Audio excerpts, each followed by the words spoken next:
Père. Greffier de danse. Bonjour, Monsieur le juge. Il s'agit de l'affaire IT 0261I. Le procureur du tribunal contre Miroslav Deronic. Thank you. Le président, merci. Les parties peuvent-elles se présenter?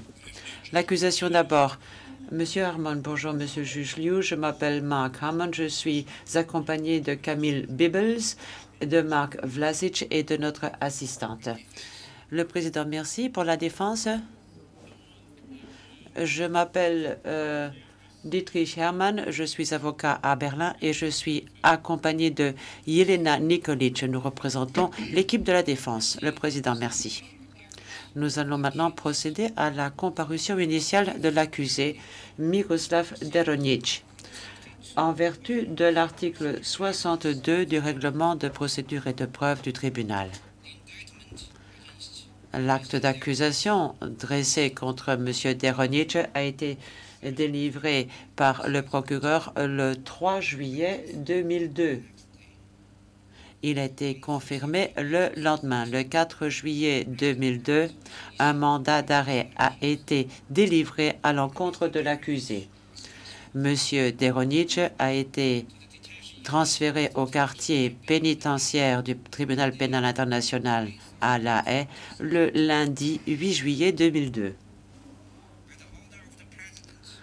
En vertu d'une ordonnance rendue le 9 juillet 2002 par le président du tribunal, le dossier a été confié à la Chambre de première instance numéro 1, dont je suis membre. Monsieur Deronic, je vais vous poser quelques questions. Je vais d'abord vous demander de vous lever. Êtes-vous en mesure de suivre les débats dans une langue que vous comprenez? Oui. Pourriez-vous décliner à mon intention votre identité complète ou tout surnom qui vous aurait été donné au fin du dossier de l'audience? Je m'appelle Miroslav Deronic. Je n'ai pas de surnom. Merci. Et quelle est l'adresse où vous résidiez avant votre arrestation?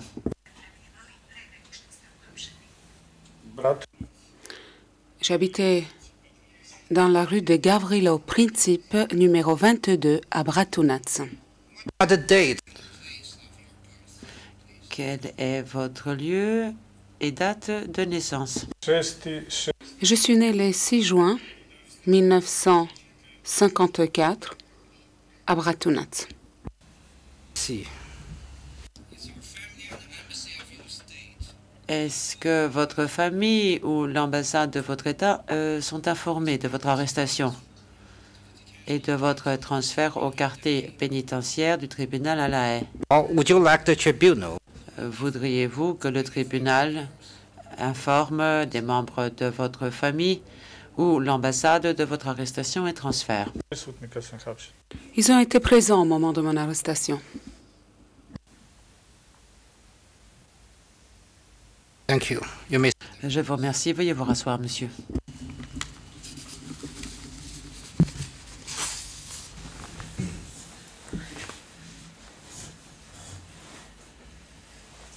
Mr. Herman. Maître Herman, Has your client received the... est-ce que votre client a reçu l'acte d'accusation dans une langue qu'il comprend? Réponse, mon client a reçu l'acte d'accusation et il ne veut pas faire de déclaration aujourd'hui. Il veut attendre et décider lui-même s'il veut fournir une déclaration à une date ultérieure, mais il ne souhaite pas le faire aujourd'hui. Le président, je vois. You have opportunity to Avez-vous eu l'occasion de discuter avec votre client de la question? Réponse oui, j'ai eu amplement l'occasion, du moins pour un début de discussion, et je pense que ceci suffit pour aujourd'hui. Je parle ici des discussions que nous avons pu avoir. Le président, je vois. Avez-vous discuté avec votre client de la teneur de l'acte d'accusation? Réponse. Nous n'avons pas discuté de la teneur. Nous avons décidé de façon générale de plaider non coupable. Le président, vous voulez dire que votre client est prêt à se prononcer aujourd'hui? Réponse. À plaider non coupable aujourd'hui, oui. Le président, avez-vous discuté des droits dont bénéficie votre client près le tribunal? Réponse. Oui, nous en avons discuté, mais je crois qu'il faut poursuivre cette discussion. Cependant, nous sommes prêts pour aujourd'hui. Question, je vois. Je pense qu'il est important que votre client sache quels sont ses droits devant ce tribunal. En l'occurrence, je vais demander à la greffière de donner lecture de l'article 20 du statut. Je vais vous demander de donner lecture de ces deux articles, Madame la greffière d'audience. La greffière d'audience, oui, Madame Monsieur le Président. Article 20, ouverture et conduite du procès. La Chambre de première instance veille à ce que le procès soit équitable et rapide et à ce que l'instance se déroule conformément aux règles de procédure et de preuve.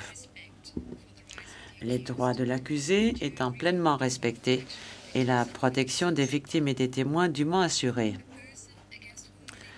Toute personne contre laquelle un acte d'accusation a été confirmé et conformément à une ordonnance ou un mandat d'arrêt décerné par le tribunal international placé en état d'arrestation, immédiatement informé des chefs d'accusation portés contre elle est déféré au tribunal international.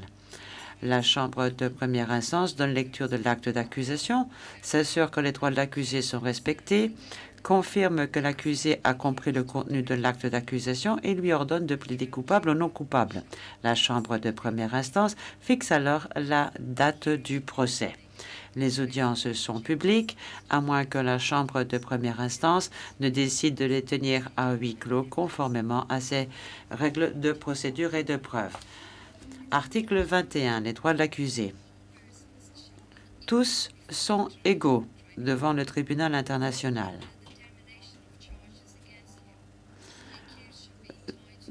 Toute personne contre laquelle des accusations sont portées a droit à ce que sa cause soit entendue équitablement et publiquement, sous réserve des dispositions de l'article 22 du statut. Toute personne accusée est présumée innocente jusqu'à ce que sa culpabilité ait été établie conformément aux dispositions du présent statut. Toute personne contre laquelle une accusation est portée en vertu du présent statut a droit, en pleine égalité, au moins aux garanties suivantes: à être informée dans le plus court délai, dans une langue qu'elle comprend et de façon détaillée, de la nature et des motifs de l'accusation portée contre elle, à disposer du temps et des facilités nécessaires à la préparation de sa défense et à communiquer avec le conseil de son choix, à être jugée sans retard excessif, à être présente au procès et à se défendre elle-même ou à avoir l'assistance d'un défenseur de son choix. Si elle n'a pas de défenseur, à être informée de son droit d'en avoir un. Et chaque fois que l'intérêt de la justice l'exige, à se voir attribuer d'office un défenseur sans frais si elle n'a pas les moyens de le rémunérer. À interroger ou faire interroger les témoins à charge et à obtenir la comparution et l'interrogatoire des témoins à décharge dans les mêmes conditions que les témoins à charge. À se faire assister gratuitement d'un interprète si elle ne comprend pas ou ne parle pas la langue employée à l'audience. À ne pas être forcée de témoigner contre elle-même ou de s'avouer coupable. Le président, je vous remercie. Je relève que l'acte d'accusation contient une annexe A qui reprend les noms de 65 musulmans de Bosnie, dont il est présumé qu'ils ont été assassinés dans le village de Glogova le 9 mai 92. Je propose qu'il soit donné lecture de l'acte d'accusation sans l'annexe A. Les deux parties en sont-elles d'accord? L'accusation, oui, Monsieur le Président. Le Président, merci. Maître Herman. Oui, Monsieur le Président. Le Président, Madame la greffière d'audience, veuillez donner lecture de l'acte d'accusation sans l'annexe A. Yes, Your Honor. Oui, Monsieur le Président. Acte d'accusation.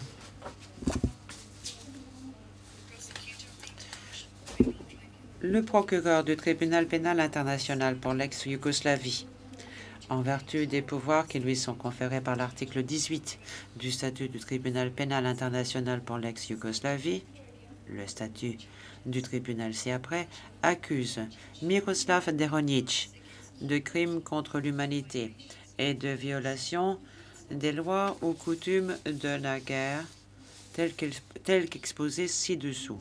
L'accusé, Miroslav Deronjic, fils de Milovan, est né le 6 juin 1945, tel qu'il est dit dans l'acte d'accusation, mais d'après les dires de l'accusé à l'audience, 1954, dans la municipalité de Bratunac, en Bosnie-Herzégovine. En 1992, pendant le conflit en Bosnie-Herzégovine, il était président du conseil municipal du SDS, Parti démocratique serbe de Bosnie-Herzégovine, de Bratunac. Le 6 septembre 1991, il a été nommé par le conseil exécutif du SDS membre de la commission du parti chargée du personnel et de l'organisation. En mai 1992, Miroslav Deronjic était président de la cellule de crise de Bratunac, fonction qui lui a permis d'exercer le contrôle effectif sur le commandement et l'engagement de la défense territoriale, TO, de la municipalité de Bratunac le 9 mai 1992. Responsabilité pénale individuelle. Le 9 mai 1992, lors de l'attaque de Glogova, Miroslav Deronjic était président de la cellule de crise de la municipalité de Bratunac, dans laquelle est situé le village de Glogova. À ce titre, il exerçait le contrôle effectif sur le commandement et l'engagement de la TO de la municipalité de Bratunac. À ce titre, le 8 mai 1992, Miroslav Deronjic a exercé ce contrôle effectif en donnant l'ordre à la TO d'attaquer et d'incendier le village de Glogova. Au terme de l'article 7.1 du statut du tribunal, Miroslav Deronjic est individuellement pénalement responsable des crimes relevés dans l'acte d'accusation qui tombent sous le coup des articles 3 et 5 du statut du tribunal, crimes qu'il a planifiés, incité à commettre, ordonné, commis ou de toute autre manière aidé et encouragé à planifier, préparer ou exécuter. En vertu de l'article 7.3 du statut du tribunal, Miroslav Deronjic est également tenu pénalement responsable en tant que supérieur hiérarchique des actes commis par ses subordonnés. Cette responsabilité pénale est celle qu'encourt un supérieur hiérarchique du fait de ses subordonnés s'il savait ou avait des raisons de savoir que ceux-ci s'apprêtaient à commettre ces actes ou l'avaient fait et qu'il n'a pas pris les mesures nécessaires et raisonnables pour les en empêcher ou les en punir. Allégation générale. Pendant toute la période couverte par le présent acte d'accusation, la République de Bosnie-Herzégovine était le théâtre d'un conflit armé. Les actes ou omissions décrits dans le présent acte d'accusation, qualifiés de crimes contre l'humanité, s'inscrivaient dans le cadre d'une attaque généralisée et systématique dirigée contre la population civile, principalement celle des musulmans de Bosnie, habitant dans la municipalité de Bratunac en République de Bosnie-Herzégovine. Le 9 mai 1992, Miroslav Deronjic était tenu de respecter les lois et coutumes régissant la conduite des conflits armés. Les allégations générales formulées au paragraphe 5 à 7 sont reprises et incorporées dans chacun des chefs concernés dans l'acte d'accusation. Exposé des faits. La municipalité de Bratunac est située dans l'est de la Bosnie-Herzégovine. Selon les résultats du recensement de 1991, elle comptait 33 619 habitants, dont 21 535 musulmans, 11 475 Serbes, 223 Yougoslaves, 40 Croates et 346 d'une autre nationalité. La municipalité de Bratunac avait une importance majeure pour les Serbes de Bosnie car elle était située dans l'arc stratégique dont les Serbes de Bosnie avaient besoin pour relier les populations serbes de Bosnie-Herzégovine à l'État serbe voisin. Au printemps 92, un conflit armé a éclaté entre les Serbes et les non-Serbes en République de Bosnie-Herzégovine, y compris dans la municipalité de Bratunac. Dans le cadre du conflit, les forces des Serbes de Bosnie, les forces de l'armée populaire yougoslave, la JNA, et des forces paramilitaires ont lancé des attaques généralisées et systématiques contre la population civile de cette région. Le 17 avril 1992, les forces des Serbes de Bosnie ont pris le contrôle de la municipalité de Bratunac et les musulmans de Bosnie habitant la municipalité ont été systématiquement désarmés, le désarmement étant acquis à la fin du mois d'avril. Le 9 mai 1992, Glogova était un petit village situé dans la municipalité de Bratunac en République de Bosnie-Herzégovine, à quelques kilomètres de la ville de Bratunac. Il comptait quelques 750 maisons et était principalement peuplé de musulmans de Bosnie. En 1991, le village comptait au total 1913 habitants, dont 1901 musulmans, 6 Serbes, 4 Yougoslaves, 1 Croate et un autre. Dans la suite du présent acte d'accusation, le terme Glogova désigne la partie du village habitée par les musulmans de Bosnie. Fin avril et début mai 1992, la population musulmane de Glogova a été désarmée. À 3 reprises au moins pendant cette période, les forces de la police de Bratunac et de la JNA sont intervenues à Glogova pour confisquer les armes des musulmans de Bosnie. Les habitants musulmans du village ont été convoqués à une réunion dans le bâtiment de la communauté. En cette occasion, Miroslav Deronic leur a ordonné de remettre leurs armes. Les jours suivants, les soldats ont rassemblé des armes appartenant aux habitants musulmans de Glogova. Le 8 mai 1992, dans la soirée, Miroslav Deronic, en sa qualité de président de la cellule de crise de la municipalité de Bratunac, fonction qui lui a assuré le contrôle effectif du commandement et de l'engagement de la TO de la municipalité, a ordonné d'attaquer le village de Glogova et de l'incendier. Chef d'accusation, chef 1, persécution. En mai 1992, agissant individuellement ou de concert avec des membres de la TO de Bratunac, sur lesquels il exerçait un contrôle effectif, Miroslav Deronic a planifié, incité à commettre, ordonné, commis ou de toute autre manière aidé et encouragé à planifier, préparer ou exécuter, pour des raisons politiques, raciales ou religieuses, une campagne de persécution dirigée contre les musulmans de Bosnie dans le village de Glogova, municipalité de Bratunac. En mai 1992, agissant de concert avec des membres de la TO de Bratunac, des membres de la JNA et d'autres forces, Miroslav Deronic s'est rendu coupable des persécutions suivantes. Attaque du village de Glogova. Le 8 mai 1992, dans la soirée, en sa qualité de président de la cellule de crise de la municipalité de Bratunac, fonction qui lui assurait le contrôle effectif sur le commandement et l'engagement de la TO de la municipalité de Bratunac, Miroslav Deronic a ordonné à cette dernière d'attaquer le village de Glogova et de l'incendier. Aux premières heures du 9 mai 92, des membres de la TO de Bratunac, des membres de la JNA et d'autres forces, conjointement désignés comme les forces assaillantes ou les forces ci-après, ont de concert encerclé le village de Glogova, qu'ils ont tout d'abord soumis à un feu d'artillerie. Ensuite, les forces assaillantes ont pénétré dans le village à pied et en ont pris le contrôle.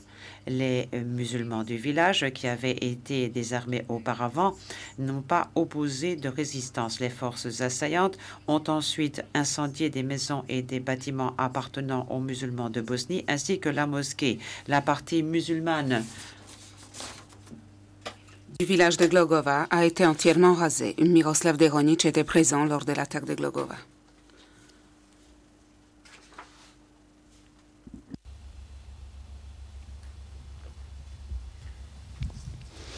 Killing of Meurtre de musulmans du village de Glogova.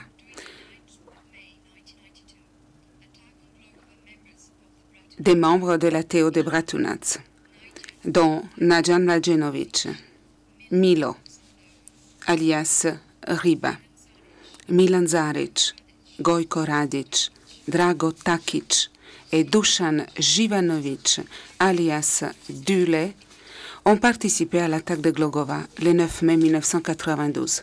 Les villageois musulmans Medo Delic, Šećo Ibišević et sa femme Zlatia, ainsi qu'Adem Yunuzovic, ont été abattus à l'extérieur de leur maison par des membres des forces assaillantes. Au cours de l'attaque, d'autres hommes musulmans de Bosnie ont été exécutés de la même manière non loin de leur maison par les forces assaillantes. Au cours de l'attaque, des membres des forces assaillantes ont exécuté un groupe d'environ 15 hommes musulmans de Bosnie du village de Glogova sur la route principale à proximité du centre du village. Après l'exécution du groupe de musulmans de Bosnie mentionné au paragraphe 22, des membres des forces assaillantes ont ordonné à environ 15 musulmans de Bosnie du village de transporter ces corps et ceux d'autres victimes jusqu'à la Virière. Miroslav Deronic se trouvait près de la rive où les corps des musulmans de Bosnie ont été jetés. À cet endroit, un membre des forces assaillantes a exécuté un musulman du village nommé Yusuf Ibišević en présence de Miroslav Deronic. Après que tous les corps ont été jetés dans la rivière, les musulmans de Bosnie du village qui avaient reçu l'ordre de transporter les corps ont été alignés sur la berge et exécutés. Au cours de l'attaque de Glogova, des membres des forces assaillantes ont rassemblé un groupe d'environ 20 hommes musulmans de Bosnie près du marché de Glogova. Ces hommes ont reçu l'ordre de se rendre à la rivière où ils ont été exécutés par des membres des forces assaillantes sur ordre de Naidan Mladenovic, membre de la TO de Bratunac et subordonné de Miroslav Deronic. Plus de 60 hommes musulmans de Bosnie de Glogova ont été exécutés pendant l'attaque du 9 mai 1992. La liste non exhaustive des personnes tuées figure à l'annexe A et fait partie intégrante du présent acte d'accusation. Destruction des biens au village de Glogova. Au cours de l'attaque du 9 mai 1992, à Glogova, les forces assaillantes ont bombardé Glogova à l'artillerie lourde et ont incendié la mosquée, les habitations, les entrepôts, les locaux commerciaux, les champs et des meules de foin, ainsi qu'il est dit dans les présents actes d'accusation. Miroslav Deronic était présent lors de l'attaque de Glogova, lorsque les membres des forces assaillantes ont détruit sans motif des habitations, des locaux commerciaux, des édifices consacrés à la religion et des biens mobiliers appartenant aux musulmans de Bosnie, ainsi qu'il est dit au paragraphe 26. Glogova a été entièrement rasée. transfert forcé des civils de Glogova. En mai 1992, Miroslav Deronic s'est rendu complice de l'expulsion et du transfert forcé des musulmans de Bosnie de la municipalité de Bratunac qui avaient survécu. Le 9 mai 1992, pendant et immédiatement après l'attaque de Glogova, des civils musulmans de Bosnie ont été expulsés de leur maison et transférés de force par des subordonnés de Miroslav Deronic, membre de la TO de Bratunac, du village de Glogova, vers d'autres parties de la République de Bosnie-Herzégovine. En particulier, les femmes et les enfants qui avaient survécu à l'attaque ont été emmenés dans des autocars et transportés de force en un territoire sous contrôle musulman à l'extérieur de la municipalité de Bratunac. Les hommes musulmans qui avaient survécu ont été conduits à divers endroits de Bratunac, dont le stade de Bratunac et l'école Vukaragic. Les persécutions des civils musulmans de Bosnie, rapportées ci-dessus, ont entraîné l'élimination de la population musulmane de Glogova et la destruction du village. Miroslav Deronic savait ou avait des raisons de savoir qu'au village de Glogova, des membres de la TO de Bratunac persécutaient des musulmans de Bosnie de la manière décrite dans l'acte d'accusation pour des raisons politiques, raciales ou religieuses, ou qu'il l'avait fait et qu'il n'a pas pris les mesures nécessaires et raisonnables pour les en empêcher ou les en punir. Par ses actes et omissions, Miroslav Deronic a commis les infractions suivantes. Chef 1, persécution, un crime contre l'humanité, sanctionné par les articles 5H, 7.1 et 7.3 du statut du tribunal. Chef 2 et 3, meurtre. Le 9 mai 1992, dans la municipalité de Bratunac, en République de Bosnie-Herzégovine, Miroslav Deronic, agissant de concert avec d'autres personnes animées de la même intention que lui, a planifié, incité à commettre, ordonné, commis ou de toute autre manière aidé et encouragé à planifier, préparer ou exécuter l'attaque du village de Glogova, y compris le meurtre de plus de 60 civils musulmans. Le 8 mai 1992, agissant en sa qualité de président de la cellule de crise de la municipalité de Bratunac, Miroslav Deronic a donné l'ordre d'attaquer et d'incendier les villages de Glogova.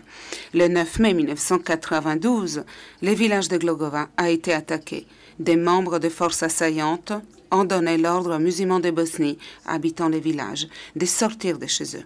Certains hommes musulmans de Bosnie ont été tués alors qu'ils quittaient leur maison et le reste des habitants musulmans ont reçu l'ordre de se rassembler en divers endroits du village.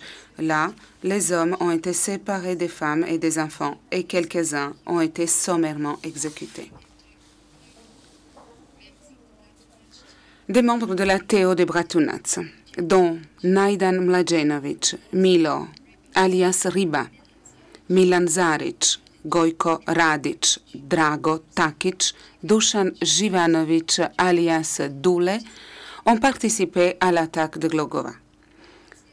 Les villageois musulmans de Glogova, Medo Delić, Šećo Ibišević et sa femme Zlatija, ainsi qu'Adem Yunuzović, ont été abattus à l'extérieur de leur maison par des membres des forces assaillantes.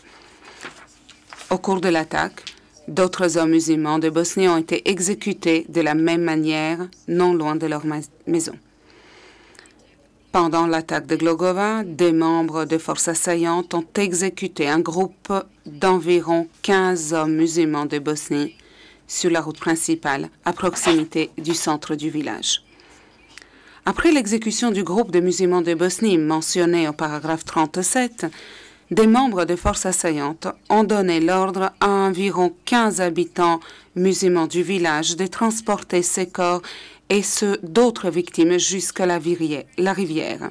Miroslav Deronic se trouvait près de la rive où les corps ont été jetés. Un membre des forces assaillantes a exécuté un musulman de Bosnie du village nommé Yusuf Ibišević en présence de Miroslav Deronic. Après que tous les corps ont été jetés dans la rivière, les habitants musulmans du village qui avaient reçu l'ordre de les transporter ont été exécutés à leur tour. Pendant l'attaque de Glogova, des membres des forces assaillantes ont rassemblé un groupe d'environ 20 hommes musulmans de Bosnie, près du marché du village de Glogova.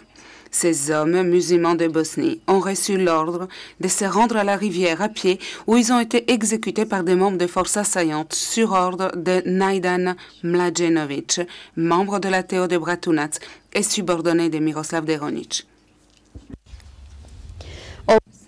Plus de 60 hommes musulmans de Bosnie de Glogova ont été exécutés pendant l'attaque du 9 mai 1992. La liste non exécutive inclut les personnes tuées dont le nom figure à l'annexe A et fait partie intégrante du présent acte d'accusation.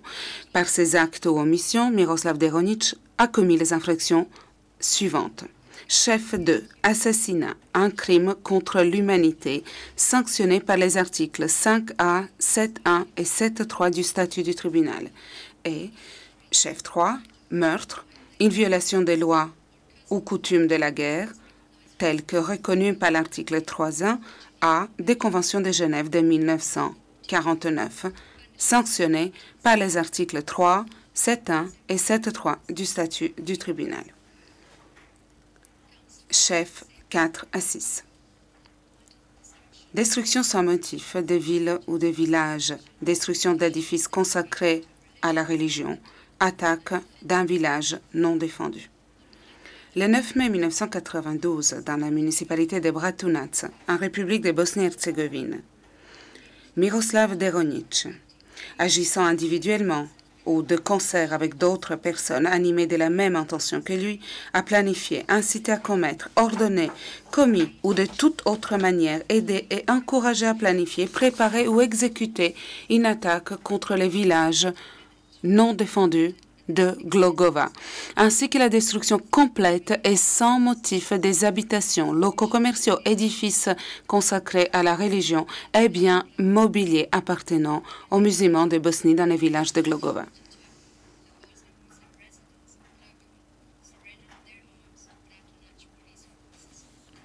Comme il a été mentionné au paragraphe 14, les habitants musulmans de Bosnie du village de Glogova ont fin avril et début mai 1992 remis leurs armes aux forces de police de Bratunac et aux soldats de la JNA.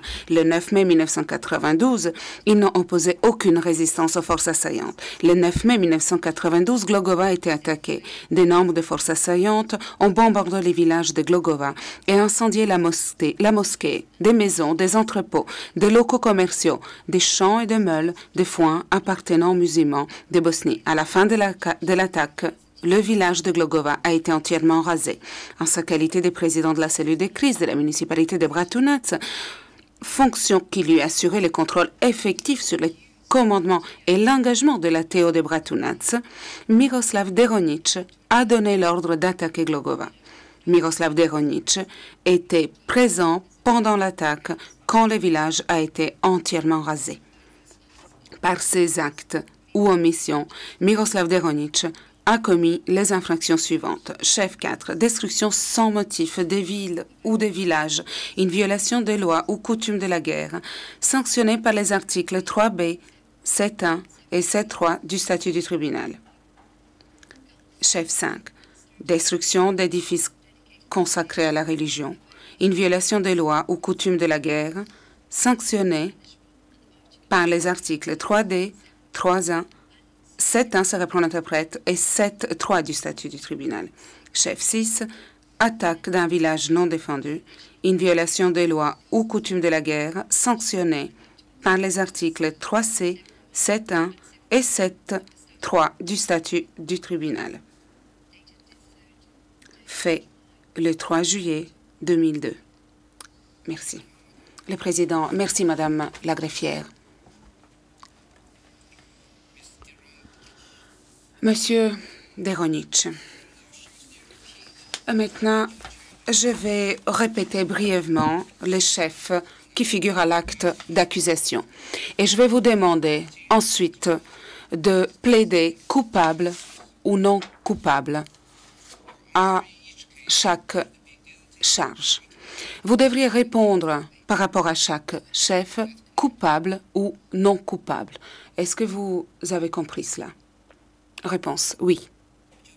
Question, pourriez-vous vous lever, s'il vous plaît? Le président. Chef 1.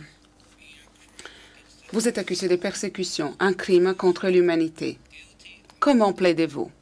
Coupable ou non coupable? Réponse, non coupable. Le président. Chef 2. Assassinat, un crime contre l'humanité. Comment plaidez-vous? Coupable ou non coupable?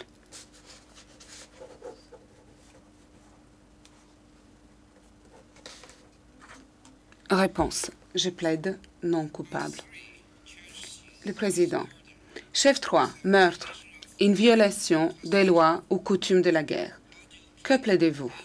Coupable ou non coupable? L'accusé. Je plaide non coupable. Le président. Chef 4.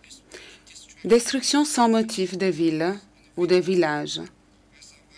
Une violation des lois ou coutumes de la guerre. Que plaidez-vous? Coupable ou non coupable? L'accusé. Je plaide non coupable. Le président. Chef 5.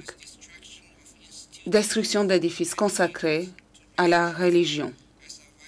Une violation des lois ou coutumes de la guerre. Que plaidez-vous? Coupable ou non coupable? L'accusé. Je plaide non coupable. Le président. Chef 6. Attaque d'un village non défendu. Une violation des lois ou coutumes de la guerre. Que plaidez-vous? Coupable ou non coupable? L'accusé. Je plaide non coupable. Le président. Merci, monsieur. Vous pouvez vous rasseoir.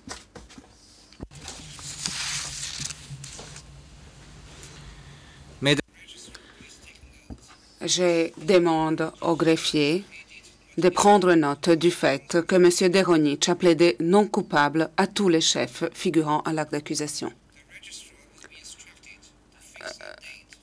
Le greffe, on va demander au greffe de fixer la date du début du procès, le moment venu. L'accusé va rester en détention jusqu'à un ordre supplémentaire. L'accusé peut tout de même demander à être libéré de façon provisoire en vertu de l'article 65 du règlement de procédure et de preuve après s'être consulté avec son conseil. La défense dispose d'une période de 30 jours pour soumettre toute exception préjudicielle à partir de la date de la réception du matériel accompagnant, de documents accompagnant l'acte d'accusation en vertu de l'article 76 du règlement de procédure et de preuve. Maître Herman, est-ce que vous représentez M. Deronich uniquement pour cette comparution initiale ou bien est-ce que vous allez continuer à représenter ses intérêts par la suite? Réponse. Je vais représenter l'accusé dans la présente affaire. Le président. De toute façon, vous devriez pouvoir vous consulter et être prête à fournir toute exception préjudicielle au nom de l'accusé en attendant qu'un conseil permanent soit nommé dans l'affaire. Est-ce qu'il y a autre chose dont vous souhaiteriez parler, Maître Herman? Monsieur le Président, en vertu de l'article 69A3, nous souhaitions, à huis clos, faire une déclaration. Il s'agit des intérêts de la justice et ceci porte sur la façon dont l'accusé a été arrêté. Le Président, Maître Herman. Est-ce que vous avez quelque chose à dire à ce sujet? D'objection, Monsieur le Président. J'examine uniquement l'article 79 notamment en ce qui concerne la demande d'intervention à huis clos de la Défense. Le Président, vous savez que normalement les débats se déroulent en audience publique à moins qu'il n'y ait des mesures de protection qui soient en cause ou un secret d'État. Cependant, vous insistez toujours pour intervenir à huis clos? Réponse: dans la mesure du possible, Monsieur le Président, j'aimerais pouvoir intervenir à huis clos. Je souhaite en effet vous informer de quelques éléments en rapport, comme je le disais, avec les conditions et les circonstances de l'arrestation de mon client. Le Président, nous allons vous entendre votre grief, ou plutôt celui formulé par votre client à travers vous. Je vous rappelle que par la suite, vous aurez pleinement l'occasion de déposer des écritures devant la Chambre. Cependant, nous allons vous entendre brièvement s'agissant de l'information dont vous voulez nous faire part. Nous faisons droit à votre demande de huis clos.